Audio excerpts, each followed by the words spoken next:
Fala, meu irmão e minha irmã, seja bem-vindo em mais um dia do nosso devocional. Nós estamos aqui para ler o texto da Palavra de Deus neste dia e eu quero ler o texto de Atos 2 com você, esse texto que fala sobre a descida do Espírito Santo. O livro de Atos, o capítulo 2, no versículo 11, diz assim: tanto judeus como convertidos ao judaísmo, cretenses e árabes, nós ouvimos declarar as maravilhas de Deus em nossa própria língua. Atônitos e perplexos, todos perguntavam uns aos outros: o que significa isso? Alguns diziam, todavia zombavam deles e diziam, eles beberam vinho demais.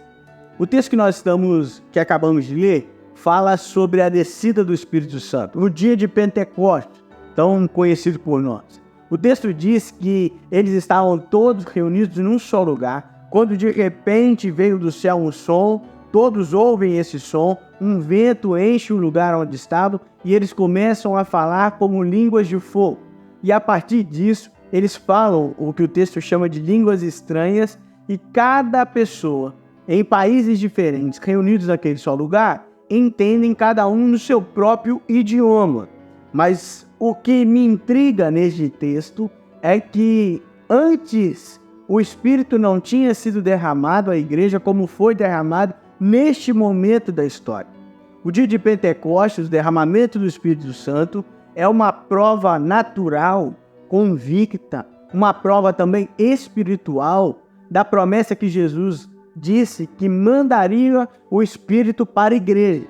Mas o que me intriga nesse texto é que as pessoas ouviram sons, as pessoas sentiram o vento, as pessoas falaram em outras línguas, viram sinais e maravilhas, e ainda assim o texto diz, no versículo 13, que algumas pessoas acreditavam e zombavam por não crer que aquilo era um movimento do Espírito Santo.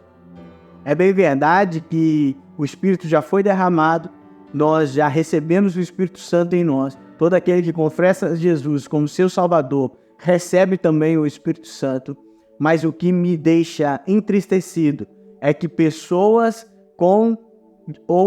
pessoas que dizem ter o Espírito ainda não conseguem discernir o que é obra do Espírito e o que não é. Como é que eu faço então, pastor, para discernir aquilo que é a obra do Espírito e o que não é? Meu irmão, nós precisamos estar apegados à palavra de Deus. Nós precisamos estar apegados a uma vida de oração. É impossível ter comunhão com Deus sem uma vida de oração. É impossível ter comunhão com Deus sem estar junto dos nossos irmãos enquanto igreja. E eu quero te convidar a você pedir a Deus para que você não fique insensível à voz do Espírito Santo. Deus quer falar com você e Deus quer agir através de você. Então, nesse devocional, nessa manhã, vamos clamar ao Senhor, pedindo que a gente se torne cada vez mais sensíveis para ouvir a voz do Espírito. Eu não quero ficar de fora do que Deus está fazendo. Vamos orar? Senhor, no nome de Jesus, eu quero te pedir que o Senhor abençoe cada irmão que está do outro lado, nos assistindo, compartilhando esse devocional e que nós todos, Senhor, possamos estar sensíveis à voz do Espírito e estarmos cheios do Espírito Santo. Que Deus nos abençoe no nome de Jesus. Amém e amém.